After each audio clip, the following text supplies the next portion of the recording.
Pues yo empezaría, si les parece bien. Ya estamos grabando de todas formas, así que adelante, te está la palabra, Janet. Muchas gracias, Stuart. Bueno, primero, buenos días y buenas tardes, en realidad, dependiendo de la hora del país donde nos estén viendo. Muchas gracias. Yo soy Janet Torres, soy directora ejecutiva de Envío, que es la Asociación de Empresas Biotecnológicas de Chile. Agradezco mucho la invitación a este panel del Laboratorio de la Legislación, Diálogo Birregional sobre Sustancias de Origen Humano. Y para partir me gustaría presentar a estas dos invitadas de lujo que tenemos. Cada una se va a presentar, así que les doy la palabra. Carlota, por favor, si puedes presentarte. Hola, muy buenas tardes a todos. Encantada de estar aquí. Bueno, como bien me ha introducido Janet, mi nombre es Carlota Dopico. Yo pertenezco a una compañía que se llama Microbiomic Healthcare. Nos dedicamos al desarrollo y producción de terapias basadas en microbiota intestinal. Y bueno, Microbiomic se fundó en el 2018 y nuestro producto principal son unas cápsulas de microbiota intestinal liofilizadas que principalmente sirven para tratar una infección intestinal, que es la infección provocada por la bacteria Clostridioides difficile. Y lo que destacaría aquí en este panel es que nuestro producto ha sido el primer producto autorizado bajo el reglamento SOHO, que recoge específicamente microbiota y leche materna en su reciente publicación en el 2024. Y bueno, pues lo que vengo a contar es mi experiencia, ¿no?, en la aplicación de esta nueva normativa y que nuestro producto puede servir como ejemplo de implementación. Muchas gracias, Carlota. Y Rocío, por favor, te concedo la palabra para que te puedas presentar. Muchas gracias, Janet. Gracias a Cebio. Yo soy Rocío Parra, soy bacterióloga con experiencia en el campo de la medicina transfusional, en el campo de las terapias avanzadas. Actualmente soy la gerente y fundadora de una compañía que se llama Celaris. Para Celaris el propósito es conectar especialmente estas iniciativas de innovación, de desarrollo de productos biológicos y biotecnológicos en todos los sentidos, conectarlos con potenciales clientes, conectarlos con potenciales proveedores, con potenciales científicos que estén interesados en desarrollar productos en este campo, pero también conectarlos con estrategias regulatorias innovadoras que permitan la rápida adopción de esos desarrollos. Porque nada de esto serviría si tenemos excelentes experimentos que nos dan luces para tratar, diagnosticar estas enfermedades que tanto nos afectan como seres humanos o que afectan a nuestro entorno, toda la naturaleza, y que finalmente esos productos no puedan llevarse al campo y no puedan tener el impacto esperado. Entonces, en Celaris lo que hacemos es acompañar justamente a todo el ecosistema para conectarlo y garantizar que esos productos que tienen un inicio en el desarrollo o en la idea de un científico puedan llegar a ese campo donde se necesita, que puede ser la salud humana, la salud animal. Esto surge justamente de la experiencia en la industria farmacéutica, en la industria diagnóstica y previamente en el Ministerio de Salud, entendiendo cómo es la creación de las políticas a nivel del sector salud, pero también entendiendo cuáles son los retos que se tienen allá en el campo real, porque digo yo siempre que desde el regulador el pensamiento es absolutamente proteccionista y es absolutamente, claro, es muy complejo para el regulador dar pasos, avanzar, sin tener seguridades, porque cualquier decisión que se tome puede convertirse en un grave problema de salud pública, ¿cierto? Entonces, entendiendo todo ese ecosistema, pues hemos decidido lanzarnos a este nuevo reto. Fantástico, muchas gracias, Rocío. Y para comenzar, me gustaría que cada una nos cuente un poco brevemente el panorama regulatorio desde su posición en su país y cómo su trabajo, bueno, un poco ya nos contó Rocío, cómo este trabajo se inserta en este contexto. ¿Te parece partamos por ti, Carlota, que nos cuentes un poco cómo nace esta apuesta tan interesante de Microbiomics, que es las terapias basadas en microbioma humana, cómo ha sido navegar en este entorno regulatorio que es tan particular en Europa? Pues sí, desde Microbiomic, bueno, en nuestro caso es que, como os comentaba, la legislación recoge específicamente en esta nueva publicación que tanto la microbiota como la leche materna forman parte de estas sustancias de origen humano, y para nosotros fue una gran noticia ya que nos ayuda a armonizar un criterio. Hasta ahora la legislación del medicamento no nos permitía, no tenía ninguna característica que armonizara este tipo de terapias. Era muy difícil encontrar un contexto normativo donde todas las terapias de biotecnología, terapias avanzadas o terapias que se basan en tejidos tuvieran cabida, y para nosotros fue muy importante que se categorizara no solamente jurídicamente, sino técnicamente, ¿no? Que tuvieras específicamente un estándar definido, ¿no? De trazabilidad, de seguridad, de calidad y sobre todo algo que preocupaba mucho, como destacaba justo antes Rocío, es la biovigilancia, es decir, esa seguridad a largo plazo. Entonces, bajo la naturaleza de nuestro producto, ya que nosotros partimos de un donante y nuestro producto es un full spectrum, es decir, no hacemos algo que tenga un consorcio definido o que esté muy manipulado, la naturaleza de nuestro producto encaja perfectamente en esta legislación. Y para nosotros la verdad es que ha sido una cooperación muy sencilla. La ONT, que es la Organización Nacional de Trasplantes, el organismo al que regula ahora estas sustancias, hemos ido muy de la mano. Al final ellos además han hecho un esfuerzo junto a la Agencia Española del Medicamento, con la que hemos trabajado hasta la implementación de SOJO. Con ellos, pues tanto la Agencia Española del Medicamento como la Organización Nacional de Trasplantes han publicado un consenso sobre el trasplante de microbiota fecal y cómo abordar esta indicación, ¿no? con estas nuevas sustancias SOJO, con lo cual a nosotros nos han ayudado mucho a entrar en este proyecto, en implementar la legislación y sobre todo también el reto que ahora supone del que hablaremos luego, implementarlo administrativamente, es decir, que no solamente seamos las empresas o los bancos los que cumplamos esto, sino que todo ese sistema nacional de salud público que tenemos pueda aceptar esta implementación. De momento es un camino un poco largo, que está todo por hacer porque es completamente nuevo, pero se están estableciendo los circuitos hasta el pleno vigor, que entrará en agosto del 2027. Fantástico. Qué ejemplo igual de colaboración de las entidades público y privadas para ir avanzando en esa línea. Yo creo que es lo que deberíamos hacer en todos los países para poder avanzar. En tu caso, Rocío, bueno, tú vienes del mundo que combina lo clínico, lo regulatorio, políticas públicas. ¿Cómo crees tú que dialogan un poco estos mundos cuando hablamos de sustancias de origen humano en América Latina, especialmente en Colombia, y desde tu experiencia? Bueno, yo creo que en general la regulación de los países latinoamericanos tiene una marcada tendencia hacia la regulación europea, es decir, sigue más el modelo europeo que otros modelos. En ese sentido, la regulación que se relaciona con las sustancias de origen humano, que para nosotros eso todavía no existe, un concepto que se llame así. Para nosotros hay algunos conceptos como componentes anatómicos, trasplante, transfusión. Esta regulación todavía está muy basada en los usos tradicionales de esos componentes anatómicos, es decir, del trasplante, de la transfusión, y no muy o nula en la orientación hacia producción o hacia otros fines.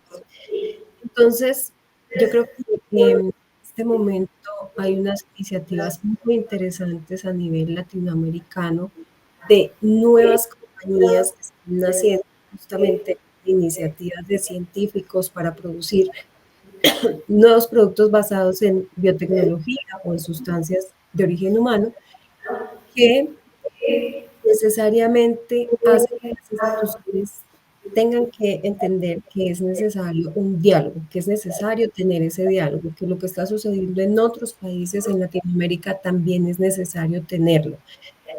La regulación, como digo, es una regulación que en términos generales lleva muchos años, lleva un uso tradicional y que en este momento está jalonándose a generar conversaciones que muestren que se pueden obtener nuevos productos terapéuticos o diagnósticos a partir de esas sustancias humanas o de esos componentes humanos y que es necesaria la intervención de las instituciones para regular y para hacer una estrecha vigilancia a cada uno de los eslabones de la cadena donde participen todos los actores.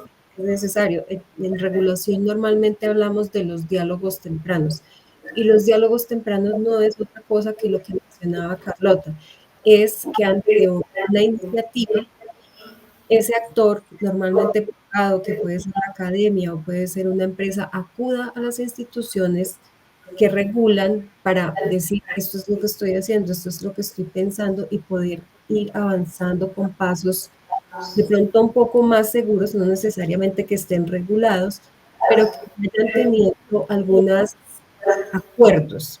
Si no es regulación, que vayan teniendo unos acuerdos donde claramente haya información de las partes, pero también donde se establezca una relación de confianza, porque yo creo que en este diálogo lo que más se necesita es establecer una relación de confianza donde cada una de las partes diga claramente con toda la información disponible, con la seguridad, con la calidad y con la intención que es que un científico está descubriendo pueda llegar a cumplir la misión para la cual se está descubriendo, llegar a un público o a un paciente al que le va a servir para un nuevo tratamiento o un nuevo diagnóstico.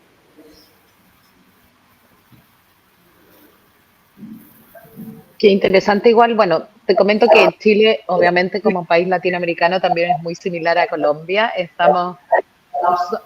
La regulación europea de verdad es como la que forma como el paraguas de lo que está y sí, claramente nosotros tampoco, también estamos un poquito más atrás y hay ciertas conversaciones que no están aún todavía pero qué interesante lo que ambas nos comentan desde estas conversaciones tempranas y cómo en el fondo ayudamos también a las entidades regulatorias a entender lo que se está desarrollando y por qué en el fondo es importante ir destrabando esto. Me voy a quedar contigo, Rocío, eh, para que me cuentes un poco más específicamente en Colombia cómo funciona, porque ustedes tienen es similar también en Chile, ¿eh? Un Ministerio de Salud, ¿cierto? Una instancia que es de vigilancia y un instituto que tiene una autoridad técnica científica, como en el fondo entidades que tienen competencias distintas, cómo funcionan, cómo se coordinan.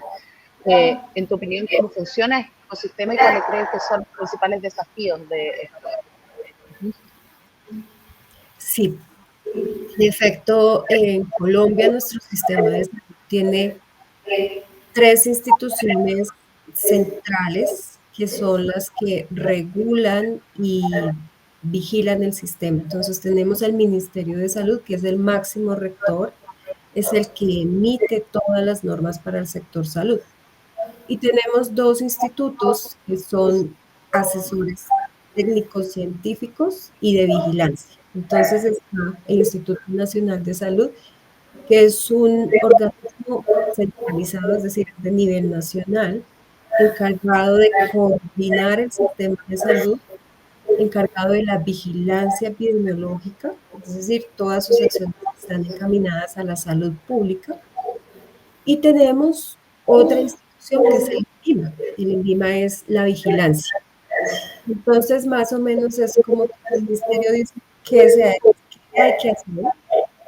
El El Instituto Nacional de Salud dice cómo hay que hacerlo y el INVIMA vigila que se haga de esa manera.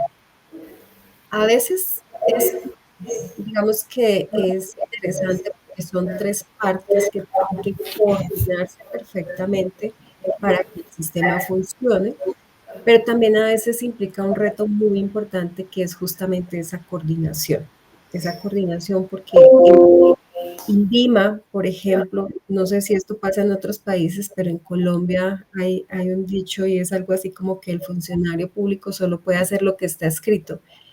Entonces, si hay un tema, hablando, por ejemplo, de estos temas de producción a partir de sustancias de origen humano, que no está regulado, INVIMA no podrá hacer vigilancia. ¿Por qué? Porque no tiene una norma que le diga a usted, INVIMA tiene que hacer esto y esto. Por ejemplo, certificar un productor como Microbiomics. El INVIMA hoy no podría porque no existe una norma. Luego el coordinador, que es el INS, también debe asumir esas competencias que le otorga la norma. Y si no hay una norma que le diga usted debe coordinar, es decir, decirle a los microbiomics, a los productores, cómo lo deben hacer, darles asistencia técnica, obtener la información y hacer todos los monitoreos de vigilancia epidemiológica, tampoco lo va a poder hacer. Y el ministerio que es quien regula, pues el encargado de sacar esa regulación y decirle a cada uno de ellos cómo deben hacer tanto la vigilancia epidemiológica como la vigilancia sanitaria, propiamente dicha, tanto de productores como de productos. Entonces, ahí lo más difícil es cómo mantener al día esa regulación para que el INVIMA tenga las competencias suficientes de manera que pueda atender todas estas nuevas necesidades. Como les decía, hoy en Latinoamérica tenemos el surgimiento de una cantidad de iniciativas de productores de células, de exosomas, de terapias con CAR-T, de cada cosa basada en células, en tejidos, y no hay una regulación específica. Entonces, esa coordinación para mantenerse al menos un poco más cerca de los avances científicos es bastante complejo. Y a veces incluso al no tener las herramientas del INVIMA, dice, pues yo debería poder regular este tipo de cosas en la medida en que veo que hay una tendencia a producir como lo hace la FDA, por ejemplo. Entonces aquí en Colombia hay un sistema muy organizado, yo diría, 3 instituciones están súper bien organizadas, pero a veces eso mismo se convierte en un reto que no permite tal vez una agilidad regulatoria para que el campo esté al día o un poco más al día en la regulación de acuerdo con los avances científicos.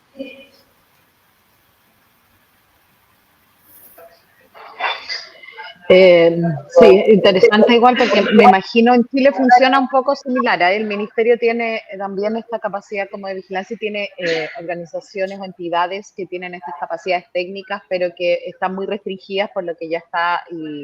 Y en ese aspecto, como con lo que nos contaba Rocío y un poco que es la realidad también de aquí de Chile, Carlota, tú nos comentaste, bueno, Europa en general, España en particular, está viviendo este cambio con el reglamento SOHO, que como nos comentabas, entra en vigor en el 2027. En tu opinión y en base a lo que comentamos a nivel como más bien histórico, ¿y qué es lo que viene a resolver en el fondo, en tu opinión, este reglamento? ¿Y por qué crees tú que es necesaria una regulación, un cambio en una regulación así en esta línea? Porque nos contabas un poco con tu historia, ustedes en el fondo los ha venido a ayudar. Sí, al final es crear una categoría específica, Janet. Nosotros, a colación un poquito de lo que estáis, porque creo que os puede resultar interesante, lo que se ha hecho en la normativa SOHO para regular estas herramientas técnicas o para poner un estándar en estas herramientas técnicas, se ha apoyado en guías de referencia, ¿vale? Lo que se ha hecho es desde la Central Europea, desde la Comisión Europea de la legislación, para estandarizar las autorizaciones y para evaluar los riesgos, porque SOHO introduce un concepto muy innovador, que es centrarse en la seguridad y en el acceso al paciente. Es decir, la evaluación del riesgo de la terapia. Sabemos, por ejemplo, en el caso del TMF, que es el que me ocupa, que lleva practicándose en los hospitales desde hace 20 años. El problema, pues que no hay una estandarización, que no sabemos cuál es la seguridad que podemos decir de la terapia, ¿no? Y hay mucha controversia en cuestión de cómo se hace un cribado correcto de donantes, de cómo se trata la muestra, de cómo tiene que haber un procesamiento un poco estandarizado, independientemente de que luego cada uno tenga su tecnología, su proceso tecnológico o su desarrollo, pero siempre todo con unos paraguas. Entonces, existen 3 herramientas que son GAP-Pro, que es una herramienta que es un grupo de trabajo que realiza las guías de buenas prácticas para los procesos de autorización. Por otro lado está otra herramienta que es la EuroGPT-2, que son estas metodologías de evaluación de riesgo y seguridad. Es decir, ¿cómo de segura es esta técnica? Si esta terapia es muy segura, voy a permitir que el acceso al paciente sea más rápido, ¿no? Como a través de estudios de real world evidence, práctica en clínica real, lo cual acelera mucho el acceso al mercado, permite el beneficio del paciente, siempre asegurando que el riesgo sea muy bajo o nulo. En caso de que la categorización de riesgos que establezca este grupo de trabajo del EuroGPT-2 podrían requerirte un ensayo de Real World Evidence o un ensayo incluso fase 2, dependiendo del estadio en el que esté tu desarrollo clínico, ¿de acuerdo? Y ya por último, nosotros en este concepto, supongo que en Latinoamérica tendréis el vuestro, trabajamos bajo una normativa de calidad. Nosotros ahora mismo mantenemos GMPs, que es nuestro sistema de calidad, pero aquí se recoge otro que son las EDQMs, es decir, es algo adaptado a este tipo de sustancias. Es decir, que solo y exclusivamente se refiere a células y tejidos. Los órganos sólidos no están recogidos dentro de este reglamento, ¿vale? Porque hay una diferencia importante a la hora de gestionar tanto al donante, que puede ser pues, un donante, en nuestro caso siempre va a ser un donante sano, siempre se va a recolectar una muestra y al final es proteger ese donante, ¿no? Que no se haga un mercantilismo con sustancias que provengan de un donante. Entonces, esa es la manera que en Europa se están gestionando los grupos de trabajo, unos para autorizar, otros para evaluar la terapia. Y como te decía, Janet, a nosotros nos resulta muy interesante que por fin tengas una cabida. Si habéis trabajado bajo la línea del medicamento es muy difícil. Con la evidencia que ya existe, hacer unos reclutamientos o unos desarrollos clínicos gigantescos, muchísimas veces fuera del alcance de pequeñas biotechs, o sea, solo están al alcance de grandes farmacéuticas. Además, quieren modelos muy específicos, muy cerrados, muy replicables. En este caso, replicar una microbiota es complicada porque la variación individual es per se, o sea, en un simple individuo no siempre vas a tener la misma microbiota. Entonces, estandarizar todo esto bajo una vía del medicamento es muy complicado. Por eso la vía del medicamento tiende ahora mismo a irse hacia los LVPs, hacia consorcios de bacterias que sean más reproducibles en este caso. Por ejemplo, unas terapias avanzadas, en el caso de Europa, se regularían en ambas. Tendríamos un inicio que regularía SOHO, que se asegura de que el donante, de que la muestra y de que todo tenga un proceso ético. Y por otro lado, si el desarrollo clínico implica que hay una manipulación sustancial de ese producto, que esté altamente manipulado y que ya se pueda considerar como un activo farmacéutico que cumpla, ¿no? un mecanismo de acción determinado, vamos a decir, ¿vale? Pues esa terapia avanzada sí que iría por un desarrollo clínico de la vía del medicamento. No sé si esto se llega a entender del todo porque es complejo hasta para los propios evaluadores y de hecho en Europa existe otra compañía que también que está haciendo productos derivados de microbiota intestinal y ellos han hecho todo su desarrollo clínico para tratar una enfermedad oncológica y lo han hecho a través de la vía del medicamento, ¿de acuerdo? O sea, quiero decir que en este sentido Europa no está diciendo que todo tenga que ser un SOHO, sino que sí vamos a respetar cómo la donación, la obtención, el procesamiento, la distribución, la aplicación clínica ya puede ir dentro de la vía del medicamento.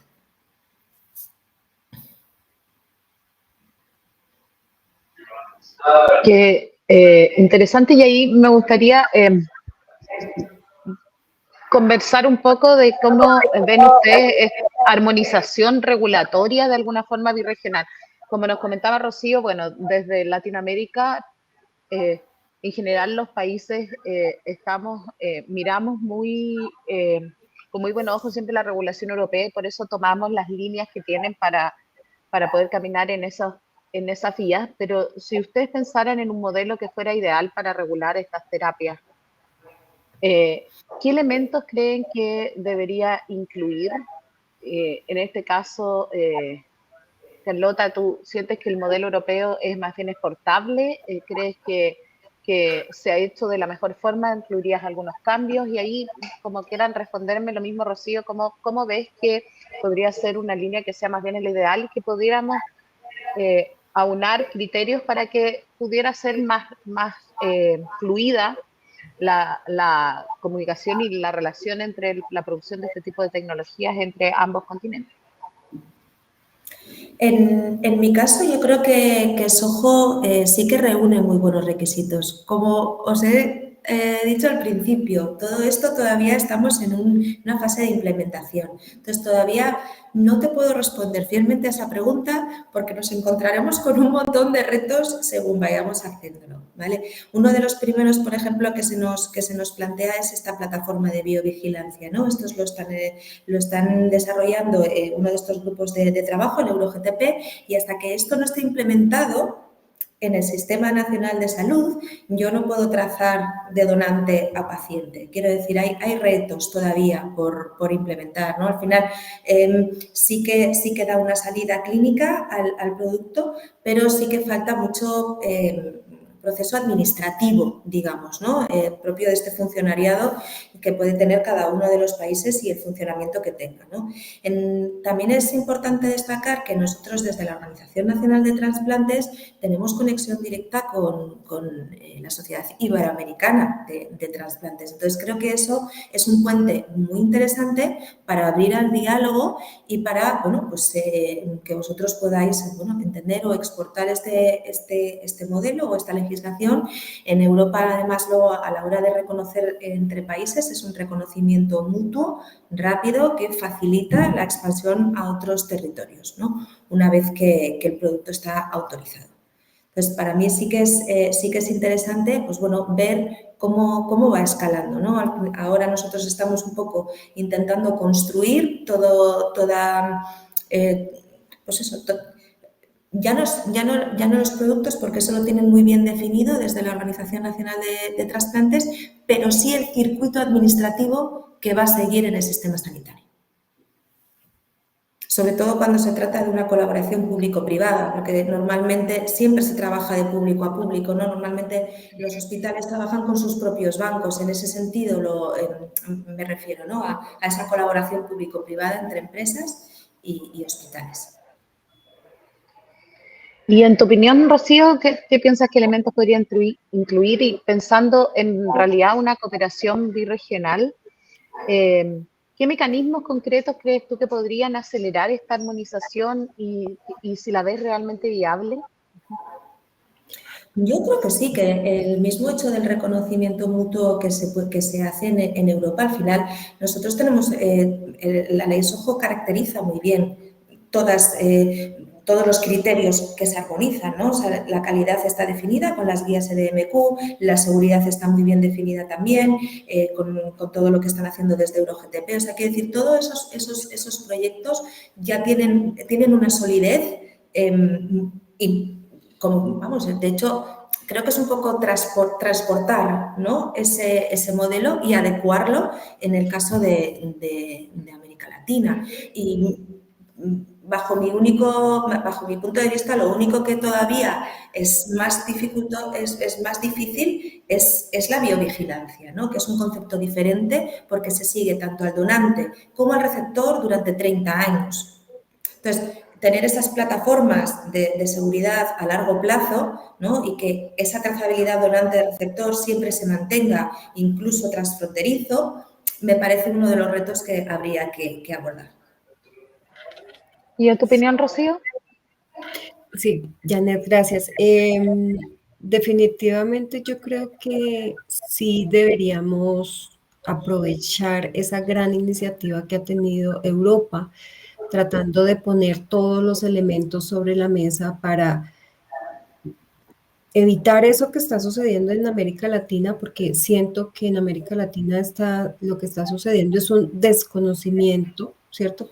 Como que prefiero desconocerlo, decir que no está pasando nada, no regularlo y algo pasará, a decir, bueno, esto está pasando, esto es una realidad científica, puede convertirse en una realidad médica, es decir, en elementos que hagan parte de la práctica clínica estándar y iniciar un proceso regulatorio que puede usar muchos de los elementos que ya estableció SOHO. Yo creo que los trasplantes normativos son un elemento muy peligroso para los países, pero sí que sirve evaluar el modelo y decir, todos estos elementos que SOHO reguló y puso sobre la mesa para Latinoamérica, ¿cuáles son válidos y cuáles podemos implementar de esa misma manera o con transformaciones que respondan a la necesidad y a la realidad de cada país? Entonces yo creo que es absolutamente necesario, conveniente, ponerle la cara a que se puede convertir en un problema, pero que también es una gran oportunidad para Latinoamérica incursionar en este tipo de industrias, no solo para generar una economía que es muy importante, sino para que nuestros científicos también tengan la oportunidad de quedarse en el país haciendo lo que les gusta hacer, para generar empleo, para generar incluso soberanía sanitaria, que seamos capaces de resolver nuestras necesidades en salud. Entonces, es absolutamente necesario poner esto de frente, que lo hablemos como países, lleguemos, si es a un acuerdo como región, y decir, este es el consenso para el manejo, si vamos a adoptar el término sustancias de origen humano, y de acuerdo con nuestro entorno tropical o como queramos ponerlo, lo vamos a aplicar de esta manera. Es que se puede hacer una traducción a nuestros sistemas, pero que definitivamente tenga en cuenta todas esas iniciativas que estamos teniendo hoy en diferentes países de la región para enfrentar estos nuevos retos en salud. Interesante, y ahora me gustaría que viéramos desde otra perspectiva un poco esta temática, que es como, que yo creo que es igual de interesante abordar, como ya hemos profundizado, como en las vías, cómo hemos avanzado en el camino regulatorio, pues, qué pasa desde el punto de vista de ética y sostenibilidad.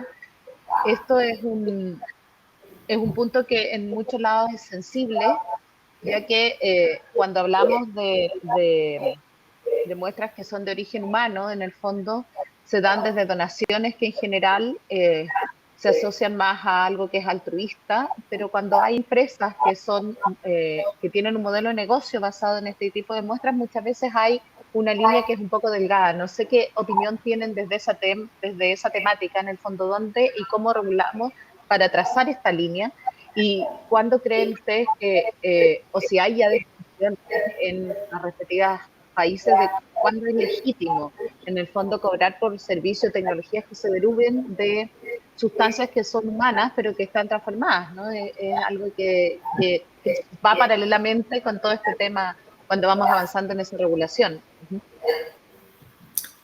Súper interesante, Janet, lo que comentas, porque en el caso de Soho no se puede, ¿vale? No se puede pagar por ninguna sustancia de origen humano.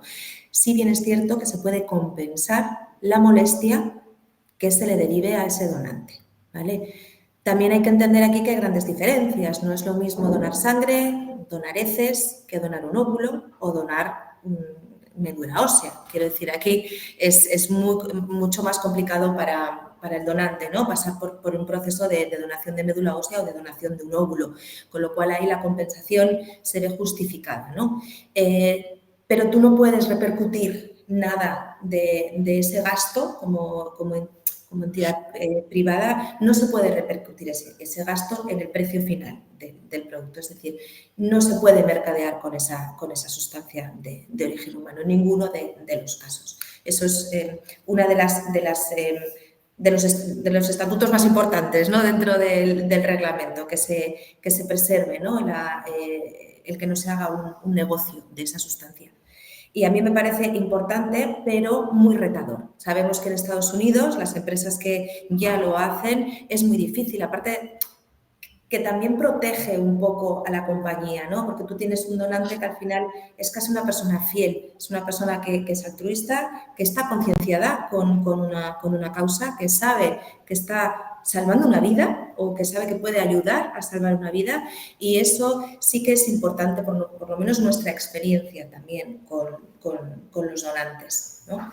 Y ahí sí que es verdad que la competencia con otros mercados, como puede ser Estados Unidos, es difícil. Y para otras empresas puede ser mucho más retador. O sea, en un centro, en un banco de gametos, pues igual los hombres se ven más retraídos a ir a donar porque no tienen esa compensación económica.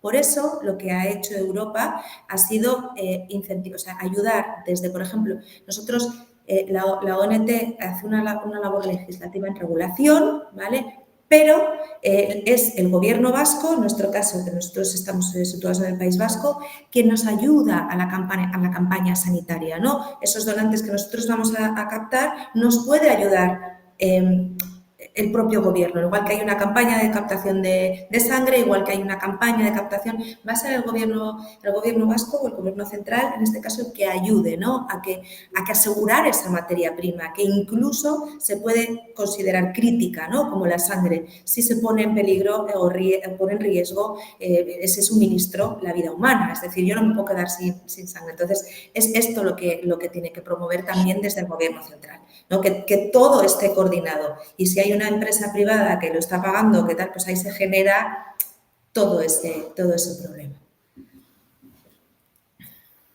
Bueno, yo, en mi opinión, también me gusta mucho el modelo de decir que esto no son bienes comercializables, es decir, es imposible que yo en la esquina ponga una tienda y compra y venda cualquier cosa de origen humano.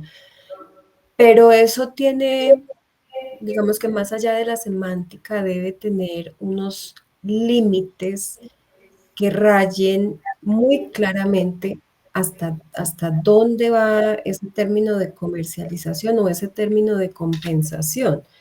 Porque no podemos, aunque soy absolutamente convencida de la necesidad de trabajar en la voluntariedad, y que nuestras sociedades se muevan por un bien mayor, es decir, que el contrato social que todos suscribimos cuando pertenecemos a determinada comunidad sea perseguir siempre el bien mayor, contribuyendo como yo pueda contribuir, y en ese caso no tendría por qué esperar un pago.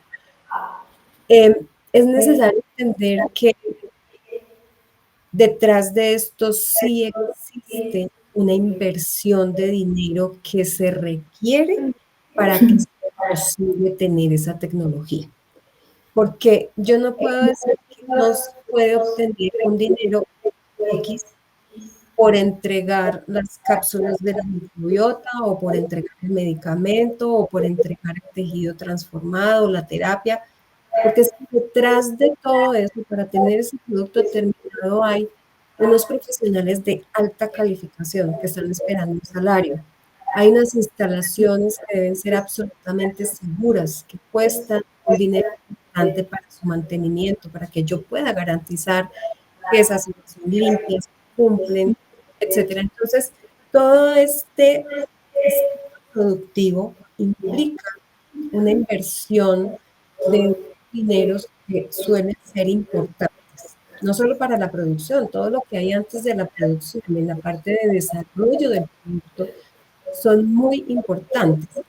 Entonces, está muy bien decir que no puedo hacer una promoción abiertamente diciendo que le voy a pagar tantos pesos, dólares o euros a una persona para que me entregue sangre, sus heces, su leche. Creo que eso está bien, no promocionarlo como la venta de ese material. Es absolutamente necesario entender que toda esa cadena requiere unos recursos y que la única forma de obtener el retorno de esos recursos es a través del producto que se entrega o el procedimiento que se realiza. Y que tal vez si nos interesa que esto no sea una comercialización, entonces el Estado, a través de sus instituciones, tendrá que intervenir esto de manera que requiera información, que esté haciendo monitoreo continuo cada uno de los eslabones de la cadena para decir con toda certeza que no existe la comercialización que nos espanta tanto. Dicho esto, yo creo que sí, en efecto, se requiere aquí una intervención importante del Estado, un control estatal, si es que así se puede decir, pero se necesita sobre todo trabajar mucho en ese primer eslabón que es el donante, para que el donante entienda que esto es algo que es posible hacerlo porque va a beneficiar a otra persona, a un paciente, y que los pacientes también entiendan que esto viene de otro ser humano que hizo un esfuerzo para que el producto pudiera llegar y hacer un bien en su salud. Entonces aquí todos necesitaríamos contribuir, pero también creo que hay que desmitificar el tema de, de la monetización. De una manera que tener esa discusión abiertamente y decir, pues aquí se ha invertido este dinero y se espera que haya un retorno, porque pues es legítimo también esperar un retorno cuando se hace una inversión. ¿Sí? Sí, totalmente de acuerdo, Rocío, porque básicamente son esas que trabajan con muestras que son sensibles, tal como ustedes dicen, uno no espera que estén comercializadas en la esquina o en el supermercado, pero que claramente tú dices aquí hubo una inversión, un desarrollo tecnológico que tiene que dar frutos porque hay un modelo de negocio y una sostenibilidad de esa empresa detrás, lógicamente. Claro. Y en Y vista que perdóname, estamos... y que el Dale. hecho de que se diga que no son comercializables no tiene un igual a darlo gratis, ¿sí? A decir, es que como el órgano, hablando del uso histórico de los componentes anatómicos, como ese órgano es una donación, entonces todo lo que hay alrededor de eso debería ser gratis. No, necesariamente hay un mecanismo de financiación, entonces generemos una conversación transparente acerca de la financiación de estos productos y procedimientos y lleguemos a un acuerdo. ¿Para qué? Para minimizar ese riesgo que a todos nos aterra, que es el de la comercialización. Fantástico, y como estamos justo en el tiempo, me gustaría que cada una, en una forma muy breve, me pudiera comentar, así como modo de conclusión, qué debería ocurrir en los dos escenarios distintos que estamos mirando, mirando como las realidades regionales, qué debería ocurrir en los próximos 2 años o año y medio, dependiendo, para que en realidad las terapias basadas en sustancias humanas puedan avanzar realmente en la región y cómo esperan que esto se desarrolle. Yo insisto en que aquí desde Europa y desde mi caso concreto lo más difícil es armonizar entre países, ¿no? Sabemos aquí en España que tenemos estamos trabajando intensamente, lo primero porque es el país impulsor, ¿no?, de esta normativa y y porque, bueno, porque también estamos nosotros, ¿no? Que les estamos obligando les estamos empujando un poquito más, ¿no? Y la verdad es que ellos están respondiendo maravillosamente, pero no es igual en todos los países. Quiero decir, en Polonia no saben ni lo que es un sojo. Quiero decir, al final, hasta que esta normativa esté en pleno vigor, va a pasar tiempo y va a costar que la administración pública vaya moviendo, ¿no? Vaya engranando todo este sistema.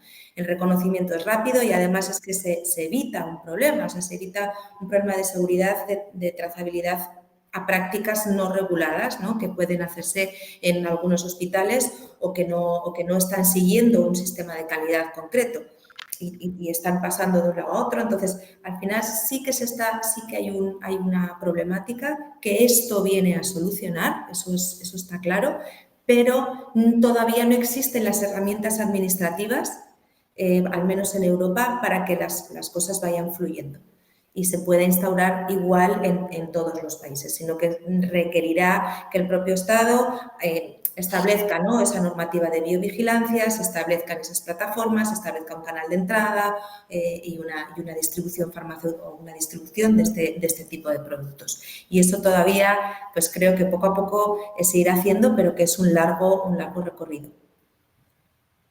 Sí, bueno, de nuestro lado, y quiero confirmar, ¿ustedes me escuchan bien? Es que aquí me aparece que tengo mala señal. Te escuchamos, pero no te vemos. Te escuchamos muy bien, no te vemos, Rocío, pero te escuchamos muy bien. Sí, se dañó un poco mi red. Bueno, en nuestro caso creo que es importante generar esas conversaciones. Hace un rato les decía que yo he visto que en diferentes países de Latinoamérica hay muchas iniciativas relacionadas con producción de sustancias de origen humano. Esto es algo que me hace mucha ilusión porque creo que por fin estamos incursionando en este campo que es tan maravilloso, pero que también necesita el acompañamiento del Estado. Entonces, allí creo que necesitamos darle más visibilidad para generar la atracción que se requiere en nuestras instituciones, de tal manera que se puedan juntar las bases o los acuerdos mínimos sobre lo que es importante. Y lo que es importante siempre es la seguridad. Entonces, que se puedan trabajar, que estas iniciativas no mueran, pero que tampoco se exponga de manera injustificada a la población, simplemente por la omisión de esa acción de parte de los entes reguladores y ejecutores de la regulación. Entonces, mi frase final sería esa, un llamado a las instituciones de los diferentes países para que empecemos ese diálogo entre países, ojalá, para llegar a un acuerdo regional de cómo vamos a manejar este tipo de sustancias y en el mejor de los casos, pues, el país interiorice ese acuerdo y lo pueda poner en práctica y las iniciativas puedan continuar, pero también los pacientes puedan acceder a estos tratamientos innovadores. Bueno, muchas gracias, Rocío y Carlota. Creo que tuvimos una conversación que fue bien interesante y desde mi punto de vista creo que hay bastantes desafíos, pero que ya el desarrollo de tecnologías asociadas creo que apoyan y tal como dijo Carlota, empujan de alguna forma que se pueda mover el Estado en las vías que necesita de manera más rápida. Y personalmente creo también que la armonización birregional no es solamente un deseo, debería ser una necesidad porque estas terapias que se están desarrollando tanto en Europa como en América Latina puedan llegar de forma segura y justa a más personas. Así que muchísimas gracias a las dos, un gusto conocerlas a ambas. Y no sé, ahí Stuart, quedo a tu disposición. No, muchísimas gracias. Ya creo que hemos excedido el tiempo de duración de la sesión y hay otra en marcha, así que yo debería irme a la otra. Bueno, gracias a las dos, y a Janet por la moderación tan estupenda que ha hecho y bueno, pues espero que nos nos veamos pronto en la siguiente, que será el Spain, espero. Así que muchas gracias. Hasta la próxima. Y Gracias. Queda grabado, lo publicaremos también para que otras personas que no pudieron unirse a la sesión pues puedan luego verlo. Muchísimas gracias. Muchas gracias a vosotros por esta oportunidad. Un placer conoceros.